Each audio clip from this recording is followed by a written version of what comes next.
Hello and welcome to our session today named as Art of Mind Control.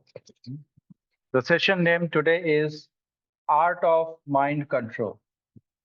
So it's going to be a very interesting session and a very important one also for all of you.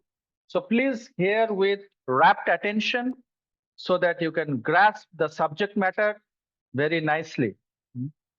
So let us begin the session Art of Mind Control. In today's day, we see that there is a lot of technological advancement. So many nice technologically high-tech buildings and skyscrapers are getting built. So many newer versions of the iPhones are coming into the market. So many sleek design cars are getting we are getting the access to sports car and BMWs, Ferraris, so much technological advancement. But in spite of technological advancement, we can see that all these things are always in the rise in the society today. Violence, unemployment, suicide, corruption, murder, drug addiction, rape, mental stress. These all the things are increasing day by day. NIMHANS, a very renowned institute in Bangalore, NIMHANS, a mental health related institution, central government institution in Bangalore. It is telling that how stress is a prominent factor in the life of professionals, be it IT sector or be it core sector. कोई भी sector में इतना ज्यादा stress में आजकल लोग not only जो काम पे जाता है ऑफिस गोअर्स, सिर्फ वो नहीं, स्टूडेंट्स भी आज के दिन में ऐसा हो गया है कि क्लास मतलब कि एलकेजी से लोअर केजी से स्ट्रेस शुरू हो जा रहा है. ऐसा है स्थिति आज के दिन में. Even the students from class 1 are feeling stress. What to talk about the office goers?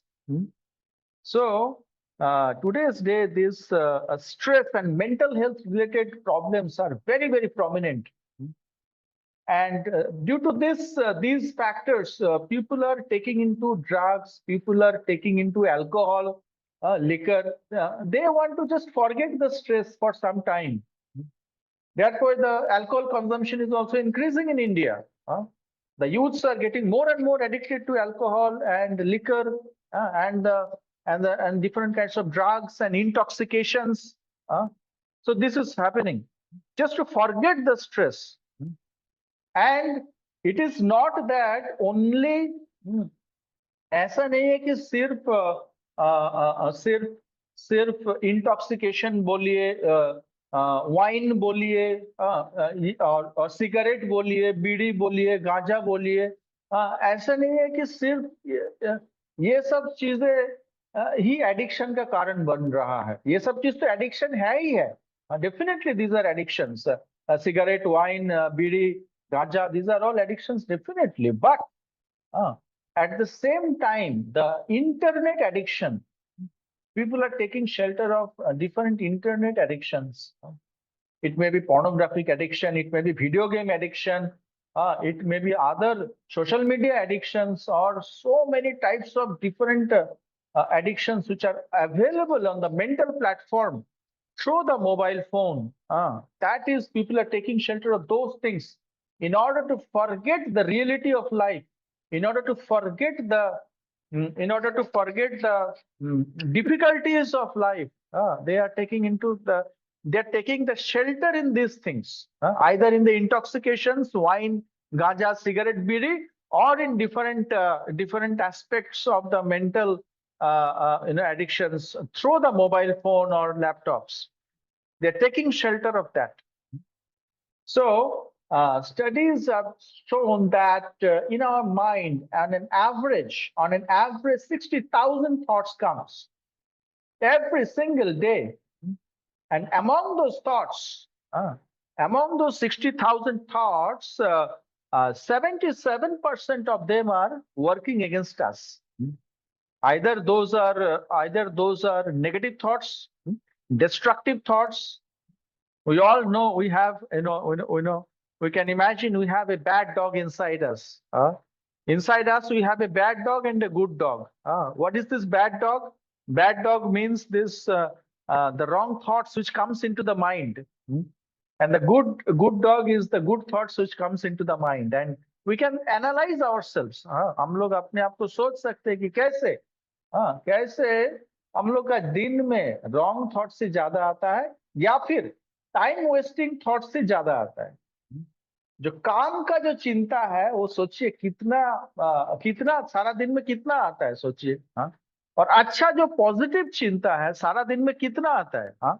सोच के देखने वाला बात है ये, isn't it? So mind is very, very close to us. We study about mechanics, engineering mechanics. कोई engineering पढ़ रहा होता है तो उसको इंजीनियरिंग मैकेनिक्स पढ़ना पड़ता है फर्स्ट ईयर में।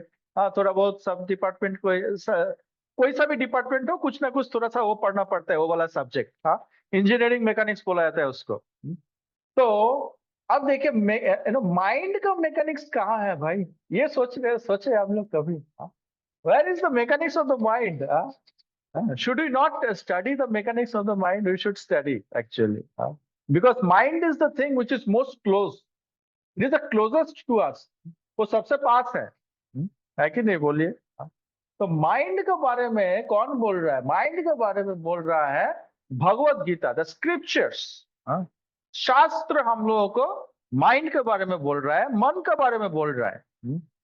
तो ये साइंस को हम लोगों को जानना चाहिए आज के दिन में, क्योंकि लोग ये शास्त्र का जो नॉलेज है, विशेष करके भगवत गीता का और श्रीमद् भागवतम का जो नॉलेज है, ये क्योंकि लोगों के पास नहीं है। स्कूल कॉलेजेस और यूनिवर्सिटीज में क्योंकि ये पढ़ाया नहीं जा रहा है। स्कूल कॉलेजेस और यूनिवर्सिटीज में सिर्फ पैसा इनकम का एजुकेशन दिया जा रहा है। हाँ वो जरूरत है, ठीक है, वो ऐसा नहीं बोल रहा हूँ कि वो अननेसेसरी है, जरूरत नहीं है, वो नहीं बोल रहा हूँ। हाँ डेफिनेटली वो जरूरत है, लेकिन ये जो मन का जो विज्ञान है, माइंड का जो साइंस है, स्पिरिचुअल जो साइंस है, ये कोई भी स्कूल कॉलेज यूनिवर्सिटी आज के दिन में फोकस कर ही नहीं रहा है। इसीलिए तो आईआईटी में घुसने के बाद भी सुसाइड कर रहा है, सोचिए। आईआईएससी बेंगलोर में घुसने के बाद भी सुसाइड कर रहा है। The students are not giving any stress on importance on the character development. Why? Because the colleges and universities are not giving any importance. Parents are not giving any importance. That's why it is happening. So we have to check our thoughts. It is important. We have to check our consciousness. हमारा चेतना क्या है, हमारा mind क्या सोच रहा है, इसके बारे में सोचना चाहिए हम लोगों को। So a controlled mind is the solution to all the problems. So Shrimad Bhagavatam जो वैदिक शास्त्र का जो सार है, श्रीमद् भागवतम, वो श्रीमद् भागवतम में लिखा हुआ है, मंद सुमंद मतयो मंद्य भाग्य ही उपद्रुता। तो कलयुग का लोगों का जो माइंड है वो बहुत डिस्टर्ब्ड रहेगा। ये शास्त्रों में ऑलरेडी बोला गया है, श्रीमद् भागवतम में ऑलरेडी बोला गया है। और हम लोग देख सकते हैं हम लोग का जीवन में, जब कोई पढ़ाई करने बैठ रहा है सोचे, या फिर कोई मेडिटेशन करने बैठ रहा है सोचे, कितना बार माइंड इधर उधर जाता है, कितना ज्यादा चंचल है ये माइंड। श्रीमद् भगवत गीता में कृष्ण बताया है, भगवान Krishna is telling that Chanchal, sorry Arjun Krishna को बताया है, चंचलम हि मन कृष्ण प्रमाति बलभद्रम तस्याहम निग्रहम मन्ये वायुरेव सुदुष्करम।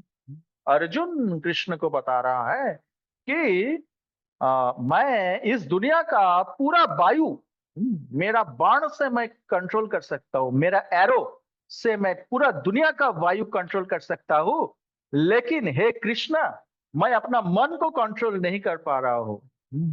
अर्जुन का स्थिति ऐसा था, कुरुक्षेत्र का युद्ध भूमि में अर्जुन ऐसा बिविल्डर हो गया था, ऐसा कंफ्यूज हो गया था कि उसको मारना था अपना ही रिलेटिव को, युद्ध भूमि में कुरुक्षेत्र का।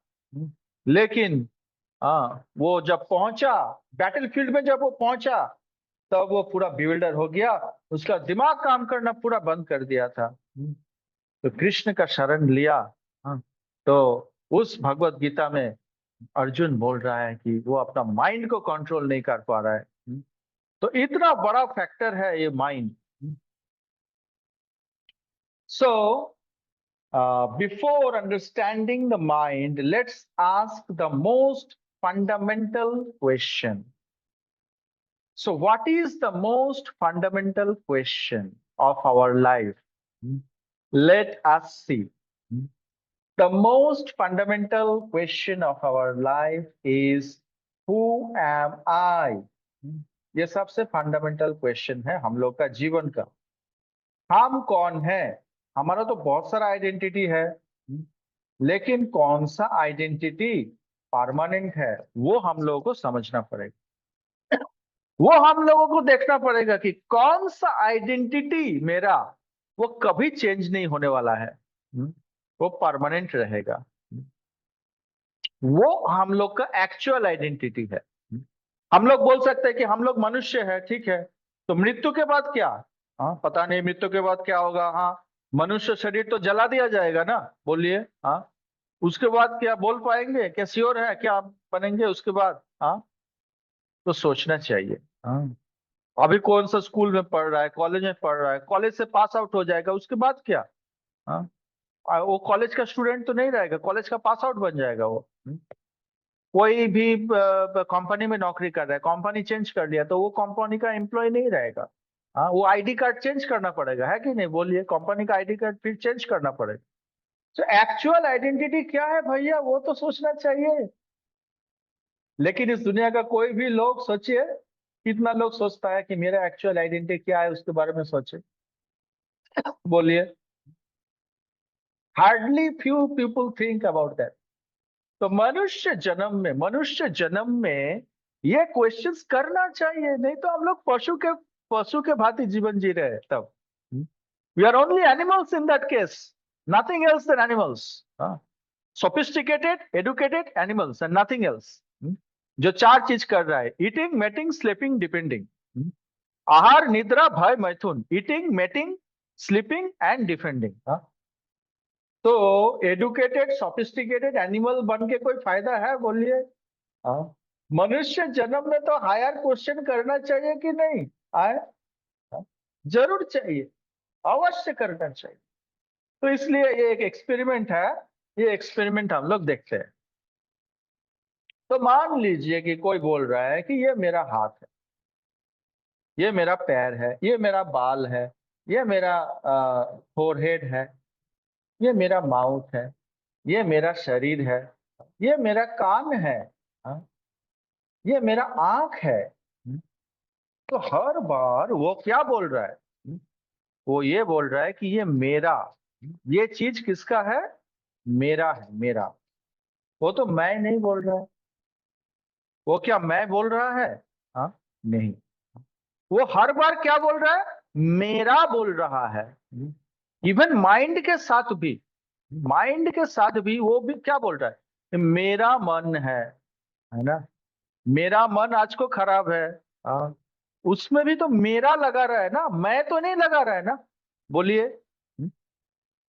he is always using my. He is not telling I hand. He is not telling I leg. He is not telling I the mind. No. My mind, my leg, my hand, my body. इससे क्या समझ सकते हैं हम लोग? क्योंकि actual जो आई है, एक्चुअल जो मैं हूं, वो क्या है? वो अलग है। ये शरीर से अलग है, ये शरीर का अंग से अलग है, वो मन से भी अलग है। तो मेरा जो रियल आइडेंटिटी है वो शरीर से भी अलग है, मन से भी अलग है, बुद्धि से भी अलग है। मेरा बुद्धि, उसमें भी तो मेरा लगा रहे ना। हाँ, कभी बोलते हैं कि मैं बुद्धि? हाँ, बोलते हैं? कभी नहीं बोलते हैं ना। सो मेरा बुद्धि उस दिन काम नहीं किया, मेरा बुद्धि, उसमें भी तो मेरा लगा रहे ना। सो ये वाला छोटा सा एक्सपेरिमेंट सोचिए। हाँ, आज तक जिंदगी में कभी सोचे थे इस बारे में? हाँ, बताइए आप लोग। Have you ever thought of this simple experiment? हाँ, never. So this higher inquiries are important in human form of life. इसको वैदिक शास्त्र में बोला गया है अथा तो ब्रह्म जिज्ञासा। तो एक प्रोफेसर था डॉक्टर हैरी मॉन्सन, वो इलियनिस कॉलेज ऑफ मेडिसिन का प्रोफेसर था डॉक्टर हैरी मॉन्सन। तो उन्होंने पता लगाया कि जो ह्यूमन बॉडी है वो बहुत सारे केमिकल से बना हुआ है। वो केमिकल का डिटेल्स क्या है वो दिया हुआ है इस पेज में, आप लोग देख सकते हैं। तो केमिकल कंपोजिशन पता लगाने के बाद उन्होंने पता लगाया कि इसका कॉस्ट कितना होगा केमिकल्स का। हाँ? वो कॉस्ट पता चला ओनली ₹110। तो बोलिए, क्या आप अपने आप को बेच देंगे 110 रुपया में? हाँ। Is it ever possible? लेकिन शरीर जिस केमिकल से बना हुआ है ना, उसका वो कॉस्ट 110 रुपया ही है। जब कोई मर जाता है तो शरीर जला दिया जाता है। So this body is made up of flesh, bones, mucus and stool. It is a combination of chemicals and nothing else. It is only a combination of chemicals. तो केमिकल्स, हम लोग का आइडेंटिटी क्या केमिकल्स हो सकता है? तो are we chemicals? Are we this body made up of chemicals? You should ask this question. It's not possible. How can we be chemicals? Chemicals में इमोशन होता है? बोलिए, केमिकल्स में इमोशन कभी होता है? हाँ, कभी हम लोग हैप्पी फील करते हैं। हाँ, sometimes we are happy, sometimes we are shocked, sometimes we are loving. हाँ, सम डिफरेंट डिफरेंट इमोशंस हम लोग में होता है। तो केमिकल्स में क्या इमोशन होता है? हाँ, बोलिए। हाँ, लेबोरेटरी से जब केमिकल्स को फेंक दिया जाता है तो केमिकल्स बोलता है कि बचाओ बचाओ, मेरे को मत फेंको, बोलता है केमिकल्स? बोलिए। हाँ, केमिकल्स में कभी इमोशंस हो सकता है? कभी नहीं पॉसिबल है वो। हम्म, तो हम लोग में इमोशन है कि नहीं? बोलिए। तो हम लोग शरीर से अलग है कि नहीं तब? हाँ, बॉडी तो कॉम्बिनेशन ऑफ केमिकल्स ही है सिर्फ, और उससे अलावा क्या है? कुछ है और उससे अलावा? उसके अलावा कुछ नहीं है। ये तो मेडिकल साइंस भी प्रूव कर रहा है। So we are separate from the body. We are also, our identity is separate from the mind also. We are not the mind, we are not the body, but we are whom? क्या है हम लोग का identity? तो जब कोई जब कोई मर जाता है तब हम लोग देखते हैं कि वो बॉडी वहां पे पड़ा हुआ है। तो लिविंग बॉडी और डेड बॉडी में क्या डिफरेंस है? The difference is the consciousness, चेतना। कॉन्शियसनेस या चेतना नहीं रहता है डेड बॉडी में। कॉन्शियसनेस या चेतना लिविंग बॉडी में रहता है। तो डिफरेंस क्या हुआ डेड बॉडी और लिविंग बॉडी में? चेतना, कॉन्शियसनेस। और वो किस में होता है? आत्मा में होता है, आत्मा। The source of consciousness in the body is the spirit, soul, atma. Sanskrit में इसको आत्मा बोला जाता है, इंग्लिश में इसको बोला जाता है स्पिरिट, सोल, SOUL, सोल या आत्मा। तो कौन सा स्कूल, कॉलेज, यूनिवर्सिटी में बोलिए ये शिक्षा दिया जा रहा है जो what is the difference between living body and dead body? बोलिए। MIT में दिया जा रहा है, अमेरिका का MIT में, या इंडिया का IIT में दिया जा रहा है? बोलिए। हाँ, so we are living a life without the knowledge of the scriptures and knowledge of the Bhagavad Gita. So is it proper? Should we not know the difference between living body and dead body? Should we not know what is our real identity? So who is teaching us? That also we should question. The active force, the Atma, is missing in the dead body. कोई अगर मर जाता है तो बोलता है कि वो चला गया। कौन चला गया भाई? बॉडी तो वहां पे पड़ा हुआ है। हाँ? বডিটা তো ওখানে আছে, ঠিক কি না? হ্যাঁ, তো कौन चला गया? आत्मा चला गया। The soul has passed away, the spirit soul has passed away, the body is still lying there।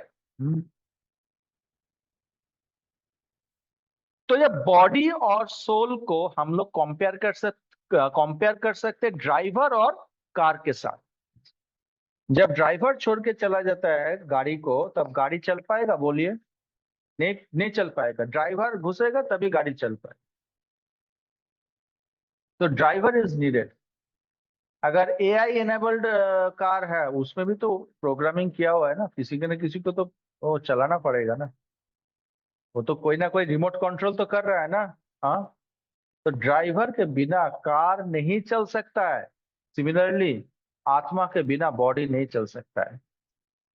Living matter, living spirit soul, living spirit soul is needed to move dead matter. मैं अगर laptop को touch नहीं करूंगा तो next slide नहीं आएगा। I am a living force, I am a spirit soul, that is our real identity. If I don't touch the laptop in if I don't click, then it will not go to the next slide. It is never going to go. But if I click, then only it will go to the next slide. So living force is needed to move dead matter. Dead matter cannot move on its own. Living force is must. लेकिन इस दुनिया में लोग भूल गया है उसका actual identity. Actual identity भूल के, हाँ, ये शरीर और शरीर का रिलेटेड सब चीजों में ही ध्यान दे रहा है। सिर्फ सिर्फ उसी में ध्यान है। अपना आइडेंटिटी जो आत्मा है वो जानता ही नहीं है, तो क्या ध्यान देगा? जैसे देखिए यहाँ पे एक तोता पक्षी, a parrot is inside the cage. वो केज को साफ किए जा रहा है सारा दिन, वो भीतर में तोता पक्षी को कोई खाना ही नहीं दे रहा है। तो वो तोता क्या होगा? मायूस हो जाएगा। तब तो शरीर और शरीर का रिलेटेड सब चीजों के पीछे ही हम लोग भाग रहे हैं। सिर्फ वो आउटर केज को ही साफ कर रहे हैं, भीतर में जो आत्मा है उसको कुछ खाना नहीं दे रहे। तो आत्मा का आइडेंटिटी ही अगर लोगों को पता नहीं रहेगा तो खाना कैसे देगा आत्मा को? और आत्मा का क्या खाना है जानेगा भी तो नहीं ना उस केस में। If we don't know that I am soul, how will I think about how what food to give to the soul? And I don't know what is the food for the soul. So will the soul be happy? Will I be happy? I am actually spirit soul. Will I be actually happy? Never possible. If I don't know how to feed myself, I know how to feed my body, but I don't know how to feed myself, the spirit soul, then I will actually never be happy in this world. I will be always unsatisfied. जैसे ये तोता वो unsatisfied है, क्योंकि वो तोता को खाना नहीं दिया जा रहा है। So we have to know what is the food for the soul. And in today's session, we will know what is the food for the soul. At the end, we will come to that. तो आत्मा जो है वो दो प्रकार के शरीर के द्वारा वो कवर्ड रहता है। There are two types of bodies which cover the soul, the spirit soul. One is called as the subtle body. Here you can see subtle body. And the other body which is covering the soul is called as gross body. ये दो प्रकार के covering रहता है आत्मा का ऊपर। हम लोग एक्चुअली आत्मा है। तो आत्मा का नेचर क्या है वो पहले हम लोग समझते हैं। What is the nature of the soul? The nature of the soul is sat chit ananda. Sat chit ananda, eternity, knowledge and bliss. Sat Chid Ananda, eternity, knowledge and bliss. So why the soul has the nature of eternity? Because the soul is eternal by nature. आत्मा को कभी destroy नहीं किया जा सकता है। आत्मा का कोई शुरुआत भी नहीं हुआ है, कोई अंत भी नहीं होगा। आत्मा का शुरुआत नहीं हुआ है, इसका मतलब क्या है? इसका मतलब है कि ऐसा नहीं है कि एक पर्टिकुलर दिन में आत्मा का स्टार्टिंग हुआ है। ऐसा नहीं है, वो हमेशा से था। इतिहास में वो, पास्ट में हमेशा से था आत्मा, और फ्यूचर में हमेशा से रहेगा। ऐसा नहीं है। It is not like that that in a particular day the atma was born. नहीं, वो हमेशा था, अनबॉर्न। देयरफॉर आत्मा और the spirit soul is unborn. UNBORN, unborn, हमेशा से था। ऐसा नहीं है कोई पर्टिकुलर दिन में उसका जन्म हुआ है, नहीं। और हमेशा से रहेगा, कोई इसको खत्म नहीं कर सकता है। Nobody can destroy the atma. Atma is eternal. And knowledge, chit, चिद मतलब knowledge. So knowledge, atma has consciousness, चेतना है आत्मा में। इसलिए आत्मा को ये नेचर है, आत्मा का ये नेचर है चिद और नॉलेज का। और जो थर्ड नेचर है वो है ब्लिस, आनंद। तो ब्लिस, आत्मा हर समय आनंद का खोज में है। आत्मा कभी निरानंद नहीं चाहता है। आत्मा कभी दुखी होना नहीं चाहता है। तो आत्मा हमेशा आनंद चाहता है। तो हर एक पशु पक्षी का जो स्पीसीज है वो भी आत्मा है, वो डिफरेंट बॉडी में है। मनुष्य डिफरेंट बॉडी में है, लेकिन सब सब किसी का अंदर उसका जो एक्चुअल आइडेंटिटी है वो आत्मा ही है। एक पक्षी मर जाता है मतलब कि उसका भीतर में जो आत्मा है वो निकल गया है। एक मनुष्य मर जाता है मतलब क्या, वो उसका भीतर में जो आत्मा था वो चला गया है। सो आत्मा का ये तीन नेचर है, एटर्निटी, नॉलेज एंड ब्लिस। आत्मा का कभी खत्म नहीं होता है, वो हमेशा से था, हमेशा से रहेगा, इटर्नल है वो। नॉलेज मतलब आत्मा में कॉन्शियसनेस रहता है। हाँ, आत्मा कुछ कुछ ना कुछ जानना चाहता है। ऑलवेज इट, द आत्मा is seeking knowledge, wants to know something. Even if you talk about the animals also, and even if you talk about the humans also, both, they want to know something. दोनों में चेतना है। Dead matter नहीं है, आत्मा is not dead matter. और bliss, आनंद चाहता है, कोई भी दुख नहीं चाहता है। पशु पक्षी भी दुख नहीं चाहता है, मनुष्य भी दुख नहीं चाहता है। नो आत्मा वांट्स अनहैप्पीनेस। एवरी आत्मा वांट्स ब्लिस, आनंदा। तो ये आत्मा का जो तीन नेचर है, ये है सत चिद आनंदा, एटर्निटी, नॉलेज, ब्लिस। अभी हम लोग देखेंगे कि सटल बॉडी, सटल बॉडी किस किस उपादान से बना हुआ है। तो आत्मा दो प्रकार के शरीर के द्वारा वो कवर्ड होता है। एक है सटल बॉडी और दूसरा है ग्रॉस बॉडी। तो सटल बॉडी, इसको बोला जाता है सूक्ष्म शरीर, और बंगाली में उसको बोला जाता है सूक्ष्म शरीर। जो शरीर दिखता नहीं है, जो शरीरটা দেখা যায় না। The subtle body is not visible from outside. It is invisible, but it is there. It is a fact. The subtle body is made up of mind, intelligence and false ego. मन, बुद्धि और मिथ्या अहंकार से बना हुआ है सूक्ष्म शरीर। तो मन, मन को बाहर से दिखता नहीं है, लेकिन मन है कि नहीं है? Definitely it is there. बुद्धि, बुद्धि है कि नहीं है? हाँ, डेफिनेटली बुद्धि है, इसका एग्जिस्टेंस है। हाँ, लेकिन बुद्धि बाहर से दिखता है, नहीं दिखता है। And false ego, what is false ego? What is real ego and what is false ego? False ego means misidentification. If the soul thinks that I am the body, if I am spirit soul, actually my identity is spirit soul. The individual, I myself, is actually soul, Atma. I am not this body. I am not this mind. So who I am Atma. But if I think that I am the body, it is wrong identification.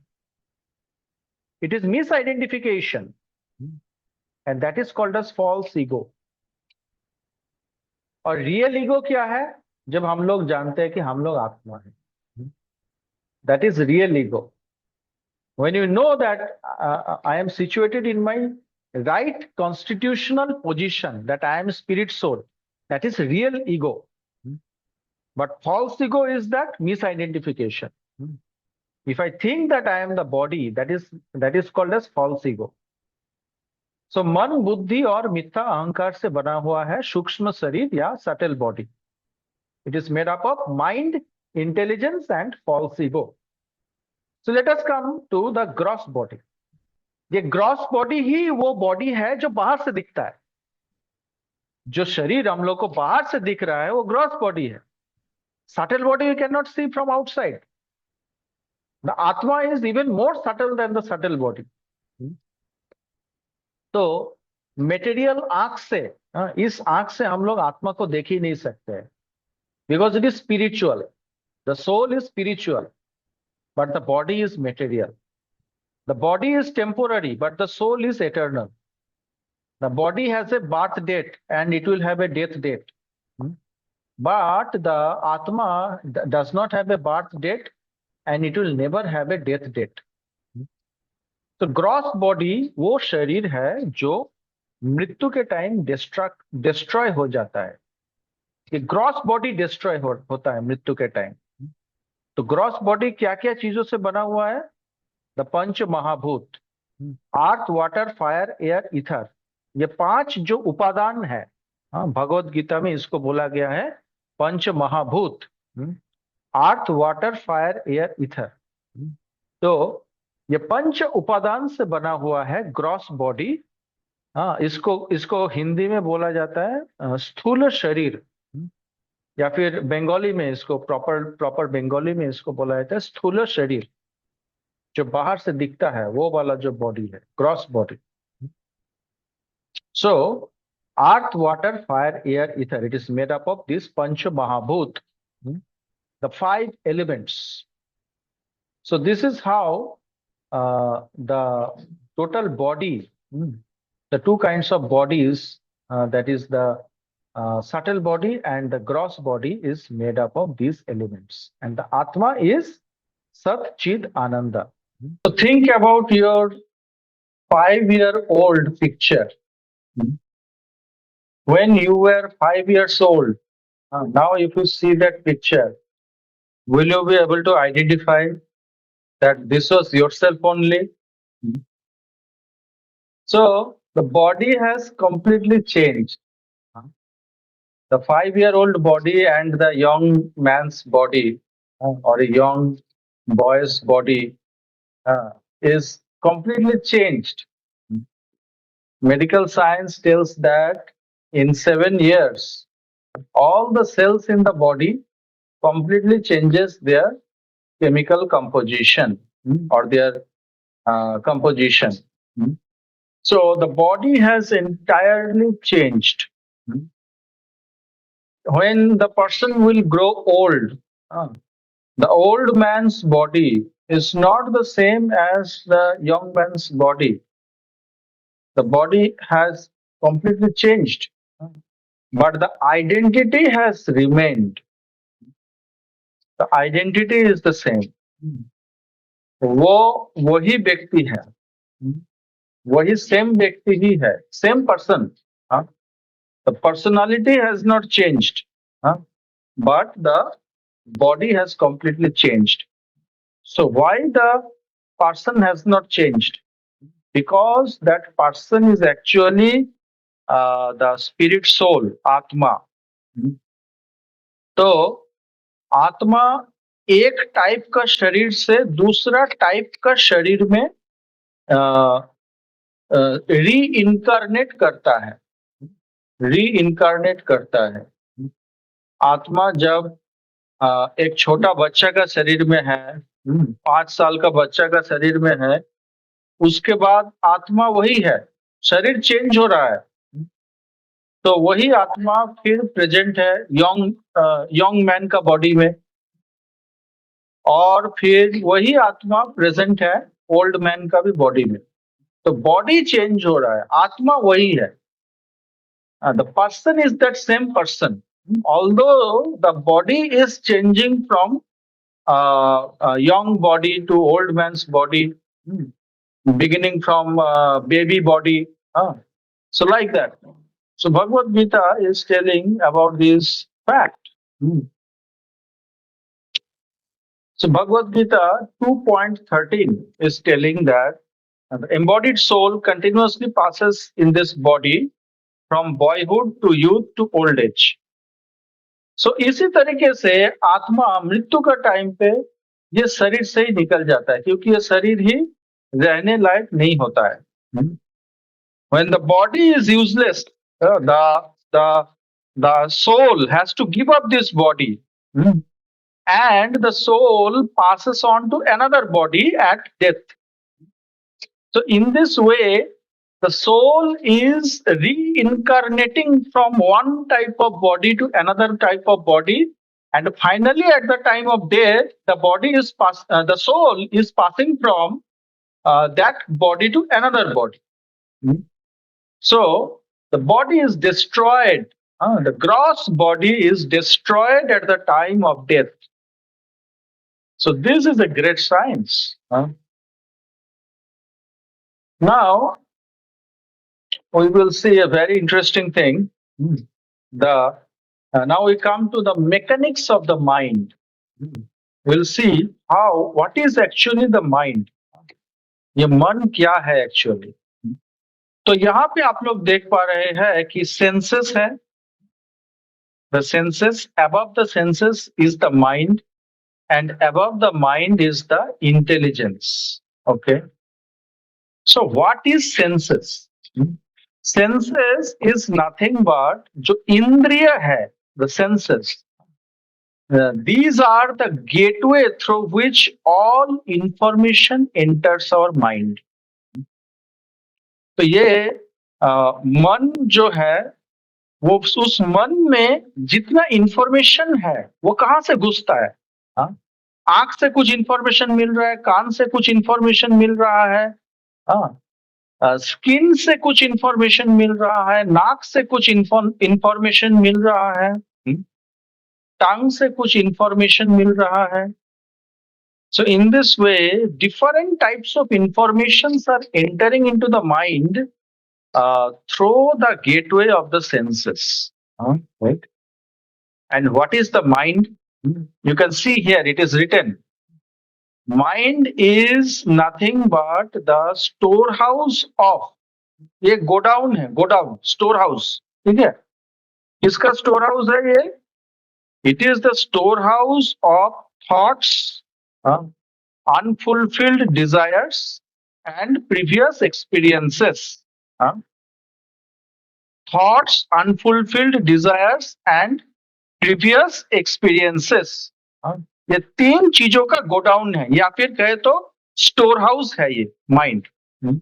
So many thoughts are in the mind. So many desires are in the mind. ये इच्छा है, वो इच्छा है, so many types of desires. And previous experiences are stored in the subconscious mind. Mind का दो compartment है, एक है कॉन्शियस माइंड, उसमें थॉट्स और अनफुलफिल्ड डिजायर्स ये आता है, और प्रीवियस एक्सपीरियंसेस वो स्टोर हो जाता है कहाँ पे? एक है कॉन्शियस माइंड और एक है सबकॉन्शियस माइंड। वो प्रीवियस एक्सपीरियंसेस सबकॉन्शियस माइंड में वो स्टोर होता है। तो कॉन्शियस माइंड को कोई यूज करता है थॉट्स को थिंकिंग करने में, डिजायर करने में, इच्छा करने में, कॉन्शियस माइंड को यूज करता है, और प्रीवियस एक्सपीरियंसेस स्टोर होता है सबकॉन्शियस माइंड में। तो इंटेलिजेंस क्या है, बुद्धि क्या है? तो इंटेलिजेंस या फिर बुद्धि वो डिसीजन मेकर है। माइंड में जो चीज स्टोर हुआ, थॉट्स, डिजायर्स, एक्सपीरियंसेस, उसको लेके क्या करना है, What to do with these things, thoughts, unfulfilled desires, and previous experiences which are stored in the mind, what to do with that, that deciding factor is intelligence. The mind will give you many thoughts, but what to do with those thoughts, whether to reject those thoughts or whether to act on those thoughts, who is the decision maker? The decision maker is the intelligence. So intelligence is the key. So now we will see the chariot body analogy given in the Puranas. The Puranas are telling that there is a reference, very nice analogy given in one of the Puranas, where the body is compared with a chariot. एक रथ के साथ compare किया गया है body को, शरीर को एक रथ के साथ कंपेयर किया गया है, और वो रथ आप लोग देख पा रहे हैं स्क्रीन पे। और इस रथ पे देखिए 5 घोड़ा है इस रथ पे।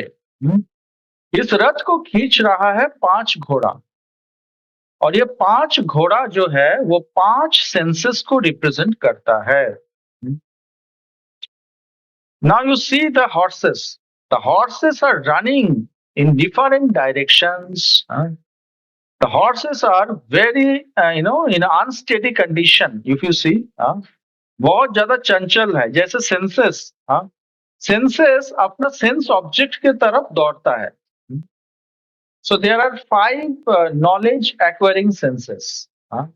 What are those 5 senses? Knowledge acquiring senses: the eyes, the ears, the nose, the tongue, and the skin. These are the 5 knowledge acquiring senses. And these 5 senses are running towards different directions. The eyes want to see beautiful form. The nose wants to smell very fragrant smells. The smell of nice foodstuffs. The tongue wants to taste nice foodstuffs. Similarly, the ear wants to hear nice music, isn't it? So the skin wants to touch soft objects. So ये जो चीजें है, soft objects हो गया, कि nice smell हो गया, कि नाइस ब्यूटीफुल फॉर्म हो गया, तो ये सेंस ऑब्जेक्ट्स है, सेंसेस का पर्टिकुलर, एक एक सेंसेस का एक एक सेंस ऑब्जेक्ट्स है, और वो पर्टिकुलर सेंस उस सेंस ऑब्जेक्ट के तरफ दौड़ता है। For example, for eyes are a sense, and the sense object for eyes is beautiful form. जब कोई लड़की बगल से गुजरती है तब आंखें ऑटोमेटिक चल जाता है ना उधर पे, उस डायरेक्शन पे, सोचिए। So this is the sense object. So the tongue, nice foodstuff, it wants to taste the nice foodstuffs.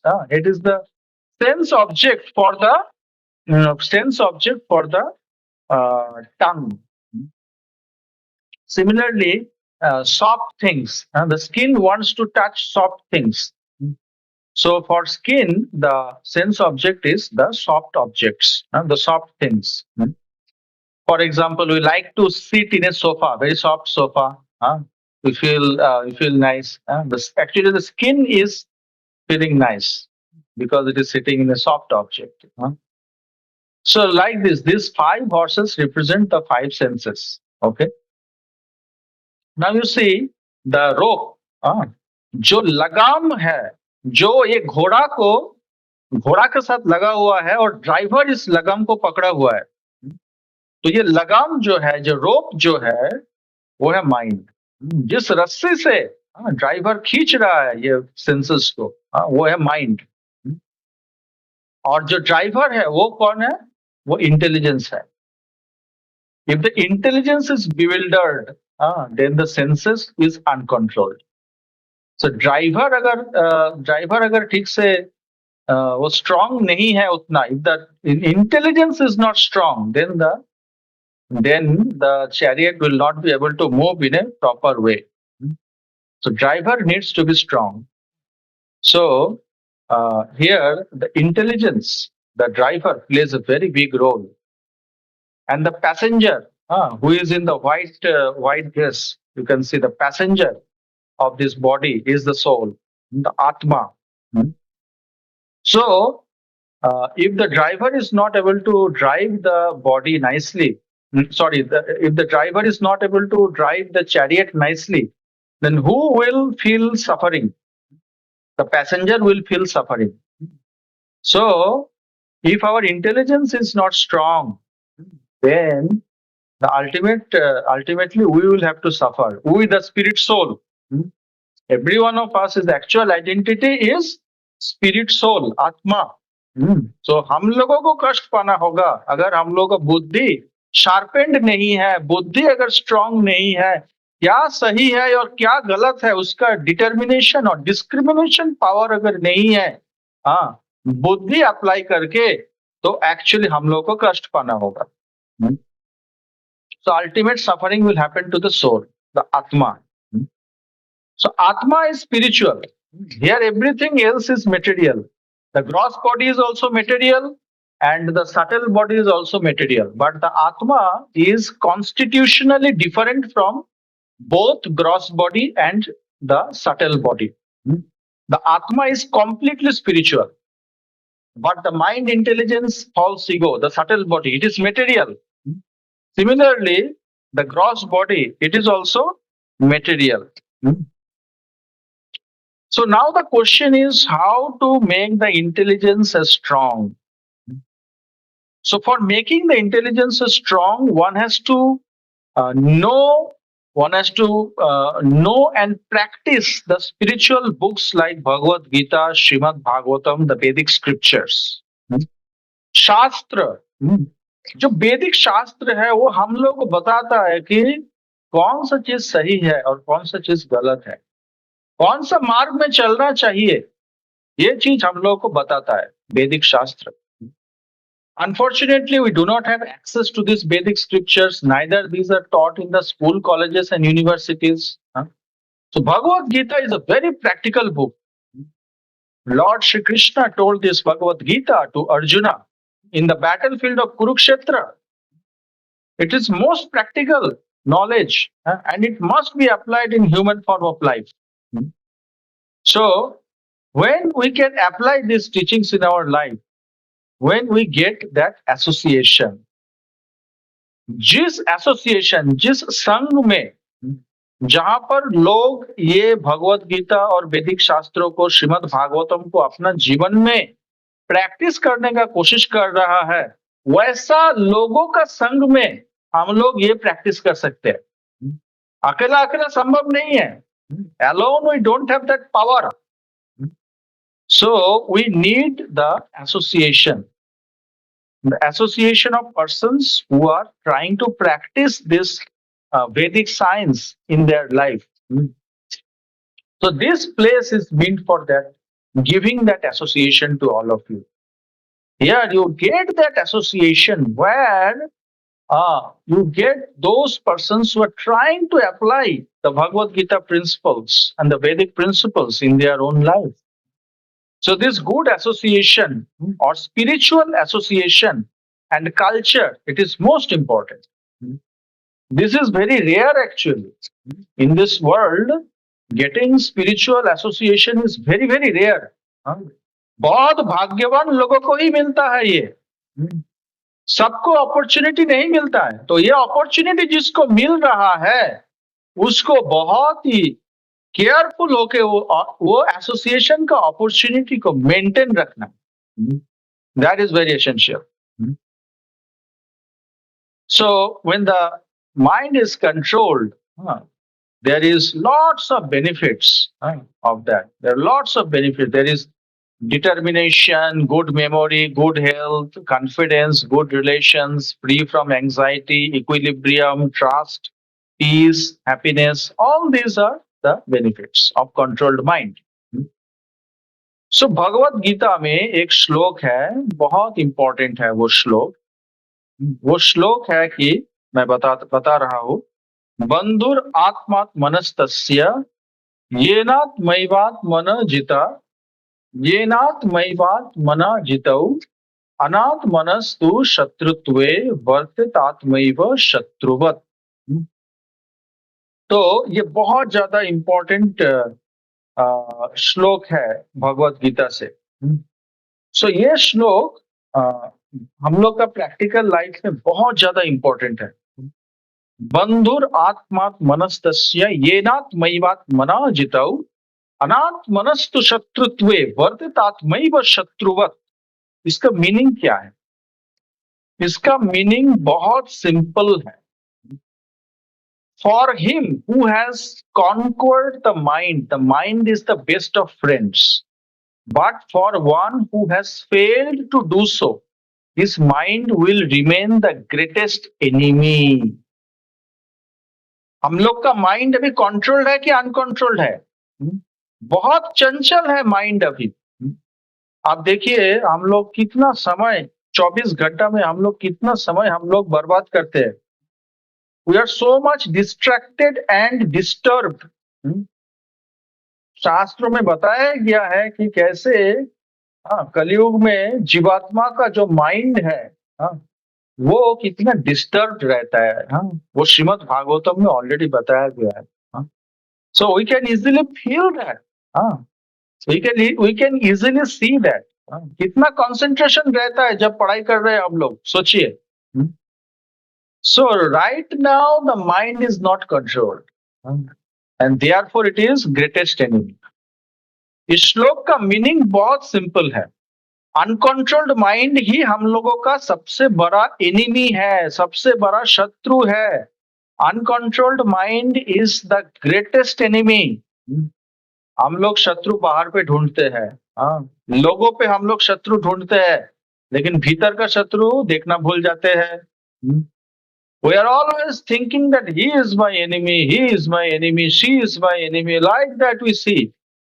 But how much we can think that actually the mind is our greatest enemy?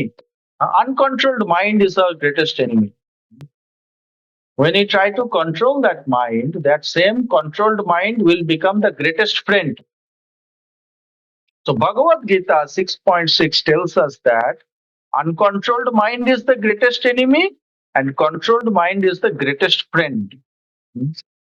So we have to take the mind from uncontrolled state to controlled state. That is very important. So why the mind is uncontrolled? Why there are so many problems that we face through the mind? Because the mind is filled with 6 viruses. There are 6 viruses which are always staying in the mind. What are those 6 viruses? You can see in this picture. It is very important to know these 6 viruses. These 6 viruses are actual enemies of the world. Pride, lust, envy, anger, illusion, greed. अहंकार, pride, हम बड़ा है तुम छोटा है। अहंकार, हम महान है तुम कुछ नहीं है। दिस इज प्राइड, अहंकार। लस्ट, सब कुछ खुद पाने का इच्छा। लस्ट, सब कुछ खुद ही एंजॉय करेगा।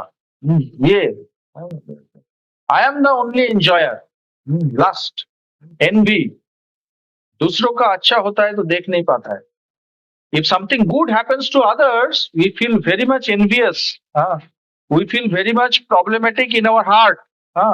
When something good happens to any other person. Anger, क्रोध, एंगर में आदमी का बुद्धि चला जाता है। बुद्धि नाशो प्रणश्यति, भगवत गीता में बोला गया है। जब कोई क्रोधित हो जाता है, ये बहुत बड़ा एनिमी है क्रोध।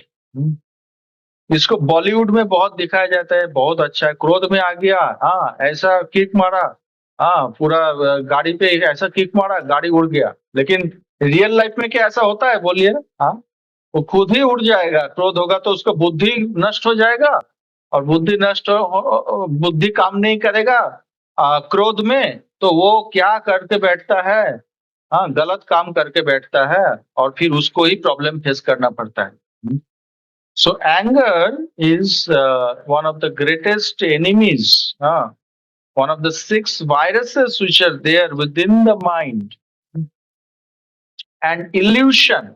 You can see here illusion. So जो सही है उसको हम लोग मानते हैं कि वो गलत है.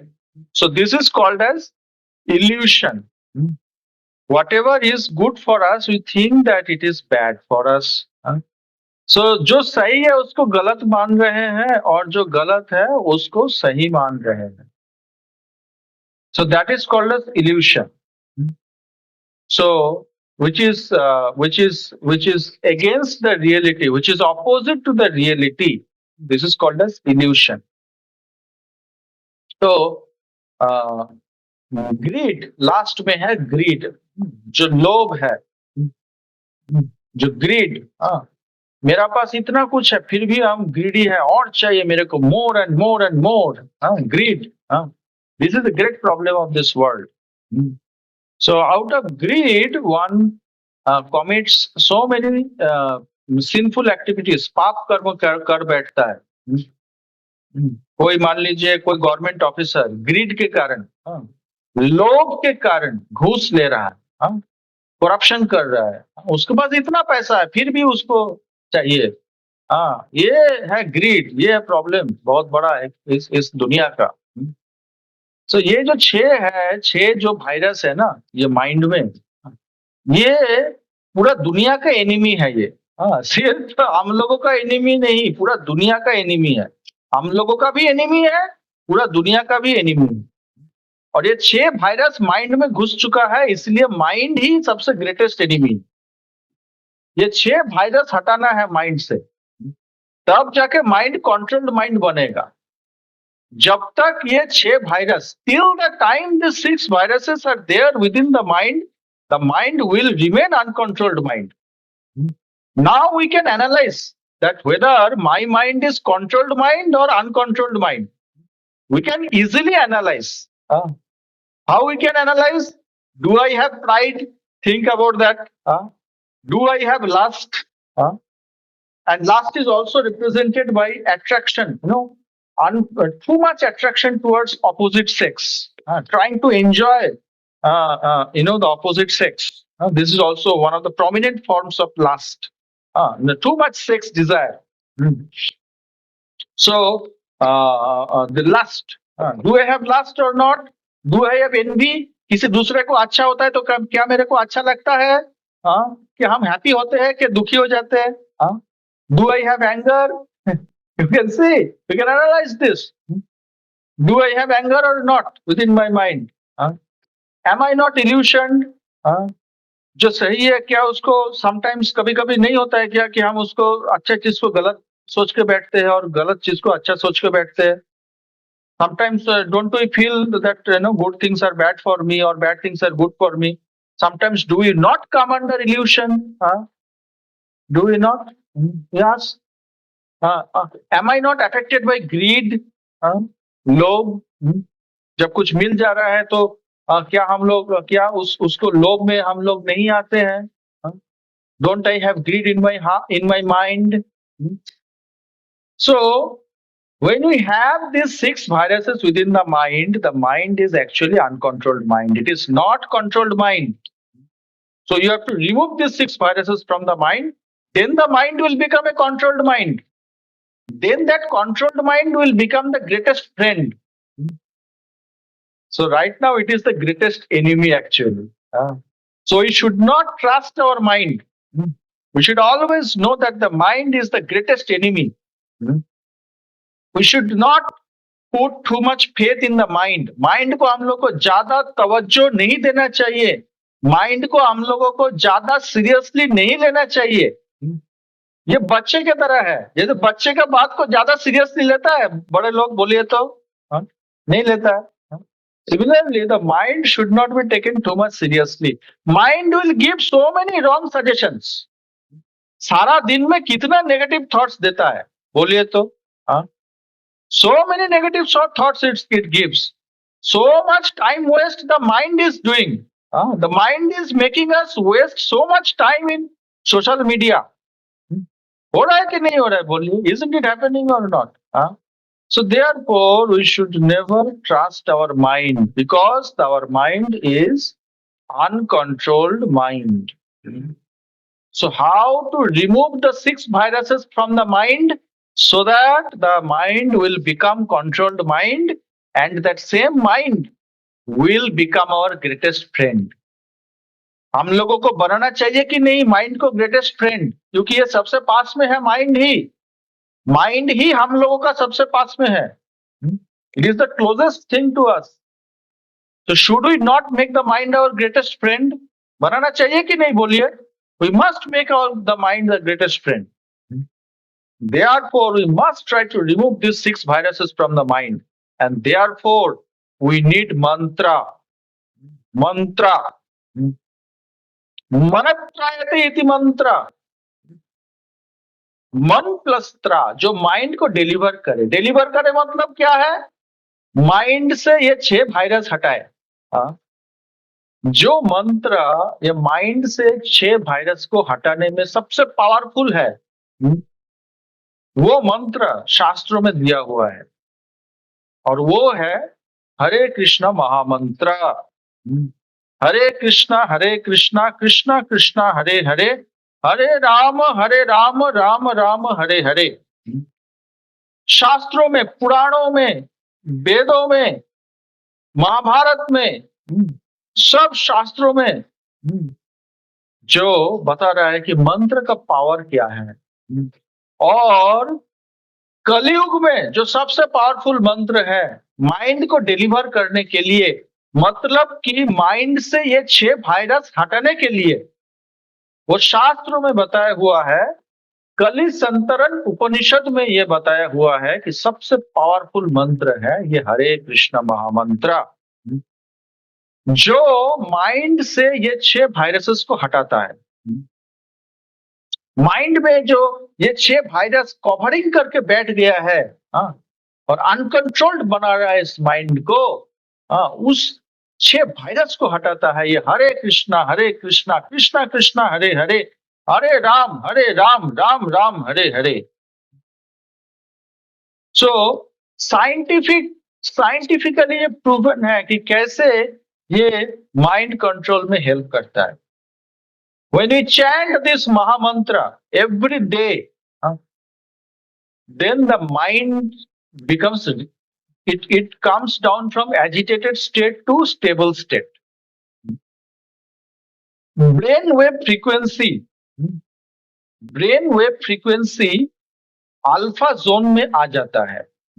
ये महामंत्र हम लोग अगर डेली चैंटिंग करते हैं, चैंटिंग मतलब जप करते हैं, इसको उच्चारण करते हैं. जप करना मतलब क्या? इसको उच्चारण करना. हरे कृष्णा कृष्णा कृष्णा हरे हरे, हरे राम राम राम हरे हरे. 108 बार इस हरे कृष्ण महामंत्र को हम लोग अगर बोलेंगे या चैंटिंग करेंगे या उच्चारण करेंगे, उसको बोला जाता है एक round of chanting. Why 108 times is called one round of chanting? We will see that later. Not today. But when the main point is that when we chant this Mahamantra every single day without fail, fixed number of rounds, then we get the effect of this Mahamantra. We get the effect of this greatest mantra of Kali Yuga. And the brain wave frequency comes down to the alpha zone, the relaxed alert zone, which is a stable zone. So this is scientifically, so many research has happened on the Hare Krishna Mahamantra. It is a time-tested formula. Different scriptures like Srimad Bhagavatam is telling about the benefits of chanting this Mahamantra in this age which is called as Kali Yuga. हम लोग वर्तमान में जिस युग में हम लोग जी रहे हैं उसको बोला जाता है कली युगा. इस कली युगा में ये चैंटिंग ही सबसे सबलाइम प्रोसेस है माइंड कंट्रोल का. कलि संतरण उपनिषद बोल रहा है, after searching through all the वैदिक literature one cannot find a method of religion more sublime for this age than the chanting of Hare Krishna. हरेर नाम हरेर नामैव केवलम कलौ नास्ति एव गति अन्यथा। चैतन्य चरितामृत शास्त्र बता रहा है कि ये कलयुग में अगर हम लोगों को माइंड को डिलीवर करना है तो ये हरे कृष्ण महामंत्र के सिवा और कोई उपाय नहीं है। This is the only and the most powerful way to control the mind. Very successful persons like Alfred Ford, one of the owners of the Ford Motor Company, he is chanting the Hare Krishna Mahamantra for the more than last 50 years. So he is telling, chanting Hare Krishna has made a tremendous impact in my life. Alfred Ford is telling. N.D. Desai, one of the most successful industrialists in Bombay, chanting Hare Krishna Mahamantra for many years, many decades. So he's telling, I've been chanting the Hare Krishna Mahamantra for many years and I have never found anything more pleasurable. So it gives happiness. Rishikesh Mafatlal. So Mafatlal Industries. So chanting Hare Krishna helped me face all the ups and downs in my life with great confidence and peace of mind. George Harrison, who was a member of the Beatles band, which was very famous all over the world in the 1960s and 1970s. He chanted this Hare Krishna Mahamantra. It is really a process of having realization of God, he is telling. So George Harrison made this Hare Krishna Mahamantra popular also because he composed some songs based on this Hare Krishna Mahamantra, which became popular all over the world. So chanting this mantra helps cleanse the anarthas. What is the anarthas? The 6 viruses. The 6 viruses are also called as anarthas. That which is not needed. That is why it is called as anartha. So when you focus the mind on this chanting, just like here you can see the rays of the sun is focused through this lens and it is falling on the charcoal. The charcoal is burned. Similarly, when you focus the mind in this chanting of Hare Krishna Mahamantra, then the 6 viruses will be destroyed gradually. Slowly, the 6 viruses will be removed from the mind, will be destroyed from the mind. It will go away from the mind, and the mind will become controlled mind from being uncontrolled mind. But you have to focus our mind on the chanting. That is very important. जैसे ये lens में sun rays focus हो रहा है और focus होके वो charcoal में गिर रहा है, वो कंसंट्रेटेड हो रहा है उस चारकोल ब्लॉक में और वो चारकोल ब्लॉक जल जा रहा है। इसी तरीके से अनर्थास मतलब कि वो 6 वायरसेस, काम, क्रोध, लोभ, मोह, मद, मात्सर्य, ये जो 6 अनर्थ है, 6 वायरसेस है, ये डिस्ट्रॉयड होता है। Lust, anger, greed, pride, envy, illusion. These are the 6 viruses or the 6 anarthas. These are destroyed by this chanting process. Other religions are also talking about the benefits of chanting God's names, just like Christianity. उन लोग में भी, Christianity में भी God का नाम जप करने का एक प्रोसेस है। वो लोग रोजरी बीड्स में चैंटिंग करता है। So how we chant the Hare Krishna Mahamantra will be demonstrated to you. We chant in beads, which has 108 beads. So that will be demonstrated to you. Christianity में है आपका जो Sikh religion है, Sikhism, उसमें भी भगवान का नाम लेने का मॉर्निंग आवर्स में, सुबह मॉर्निंग आवर्स में भगवान का नाम लेने का उसमें भी बताया गया है गुरु ग्रंथ साहिब में। मुस्लिम इस्लाम धर्म में भी अल्लाह का नाम के बारे में उसको चैंटिंग करना, उसको बोलना, इसके बारे में बताया गया है. Chanting the sacred name of God, Allah. 99 names of Allah is there. So this is the even Buddhism में the name of Lord Buddha, repetition of the name of Lord Buddha. तो कलयुग का ये प्रोसेस है भगवान का नाम लेना. तो हम लोग अगर ये चैंटिंग प्रोसेस को, ये हरे कृष्ण महामंत्र को हम लोग अगर अच्छा तरीके से हर दिन प्रतिदिन without fail fixed number of round हम लोग चैंटिंग करते हैं और माइंड को फोकस करते हैं इस हरे कृष्ण महामंत्र को उच्चारण करने में और सुनने में, तब हम लोग का माइंड धीरे धीरे स्टेबल स्टेट में आएगा, कंट्रोल स्टेट में आएगा, 6 वायरसेस डिस्ट्रॉयड होगा और वो हम लोग खुद फील कर सकते हैं. किसी को सर्टिफिकेट देने का जरूरत नहीं पड़ेगा, हम लोग खुद उसको फील कर पाएंगे. We can ourselves see it. Nobody will be needed to give certificate for that. We can ourselves understand how much effective this Hare Krishna Mahamantra is when we apply this and chant it every single day, wherever we are. So then we can see the great effect of this Hare Krishna Mahamantra. Slowly, slowly, we will be able to realize it and see the greatest effect of this mantra in Kali Yuga. Hare Krishna, Krishna Krishna, Hare Hare, Hare Rama, Rama Rama, Hare Hare. So I end here. Thank you very much for your patient hearing and listening.